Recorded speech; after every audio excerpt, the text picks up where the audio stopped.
નમસ્કાર. દીવ મિરરની ટીમ આજે આવી પહોંચી છે ખેડા જિલ્લાના ગળતેશ્વર તાલુકાના વાડોદ ગામે, જ્યાં આગળ અબ્દુલ મજીદ ગફ્ફાર શાહ દિવાન, જે પોતાની જાતને પોલીસ મિત્ર કહી અને ગામના લોકોને ડરાવી અને ધમકાવી, ખોટા કેસો કરવાની ધમકીઓ આપી અને પૈસાઓ પડાવે છે. એવી જ રીતે એક અમારી સાથે ભાઈ છે, એમનું નામ છે વાહિદ હુસેન અબ્બાસ મિયા, જેઓ ગામના નગરીની અંદર રહે છે. એમની સાથે 2 લાખ રૂપિયાની છેતરપિંડી આચરી અમૂલ ડેરીમાં નોકરી અપાવવાના બહાને રામસિંહ પરમારના ફોટા બતાવી તમને નોકરી અપાવી દઈશ એમ કહી 2 લાખ રૂપિયા લઈ લીધા અને આજ દિન સુધી એ ભાઈને ધમકીઓ આપી અને પૈસા નહીં આપો એમ કહી ખોટા કેસ કરાવવાની ધમકી આપે છે. તો આવો આપણે આજે ભાઈ સાથે વાત કરીએ કે સત્ય હકીકત શું બની છે. હા, તો શું નામ છે આપનું? મારું નામ છે વાહિદ હુસેન અબ્બાસ મિયા છે અને હું નવી નગરી વાડદમાં રહું છું. બરાબર. શું બનાવ બનેલો આપની સાથે? મારા સાથે બનાવ એ બન્યું હતું કે આજથી 2-3 વર્ષ પહેલાં મજીદભાઈ દિવાન મને મારા ભણાની નોકરી અમૂલ ડેરીમાં અપાવીશ એમ કરીને મારી જોડેથી 2 લાખ રૂપિયા લઈ ગયા હતા.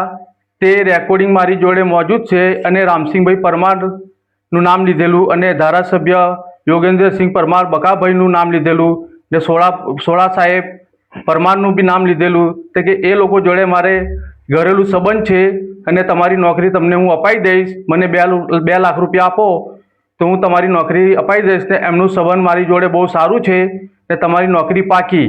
આજ દિન સુધી એટલા વર્ષો થઈ ગયા, ના તો અમને નોકરી મળી છે કે ના તો અમારા પૈસા મળ્યા છે. ને જ્યારે બી અમે પૈસા એમની જોડે માંગીએ છીએ ત્યારે અમને ધમકી આપે છે કે હું એક પોલીસ મિત્ર તરીકે કામ કરું છું ને તમારાથી જે બને એ તમે કરી લેજો, પૈસા તમને મળે નહીં. ને મારી છોકરી મુસ્કાન બાનુ એ હવે LLB કરે છે, એટલે હું તમને જોઈ લઈશ. તમારા ઉપર જો કદી પૈસા તમે માંગણી કરશો તો હું તમારા ઉપર કેસ કરી દઈશ ને અંદર કરાવી દઈશ. બીજી વસ્તુ કે હું છેડતીનો બી કેસ તમારા ઉપર દાખલ કરીશ ને તમને બધાને હું તકે જેલમાં પુરાવી દઈશ, એવી અમને ધમકીઓ આપે છે. એટલે આજ દિન સુધી અમે ચૂપ હતા, પણ હવે અમારાથી ના રહેવાયું એટલે અમારે આ પગલું ભરવું પડ્યું કે અમને ન્યાય મળે અને અમને અમારા પૈસા પાછા મળે. તમે અત્યાર સુધી ક્યાં ક્યાં અરજી આપેલી છે? અમે અત્યાર સુધી અરજી SP સાહેબને આપેલી છે અને બીજી ધારાસભ્ય સાહેબને આપેલી છે, સેવાલિયા પોલીસ સ્ટેશન આપેલી છે, હર્ષ સંઘવી સાહેબને આપેલી છે. એવી 4-5 જગ્યાએ અમે અરજી આપેલી છે કે હવે અમને ન્યાય મળે એવી અમને આશા લાગે છે કે હવે અમને ન્યાય મળશે અહીંથી. હવે કયા પોલીસ સ્ટેશનની અંદરમાં એક સંદર્ભમાં તમને એ વ્યક્તિ ધમકી આપે છે કે હું પોલીસ મિત્ર છું?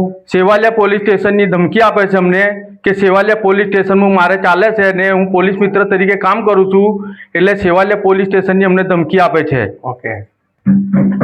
તો હવે જોવું રહ્યું કે હર્ષ સંઘવી સાહેબ, જેઓ ન્યાયની અપેક્ષાએ દરેક પોલીસ સ્ટેશનમાં કહેવામાં આવ્યું છે કે આવી વ્યક્તિઓને પોલીસ દ્વારા કાયદાકીય કાર્યવાહી કરી અને એમને જેલ ભેગા કરવા, એમના વરઘોડા કાઢવા. તો શું સેવાલિયા પોલીસ સ્ટેશન આ રીતે વરઘોડા કાઢશે કે નહીં, એ હવે જોવું રહ્યું. અલ્તાફ મલેક સાથે અલ્તાફ શેખ, દીવ મિરર ન્યૂઝ.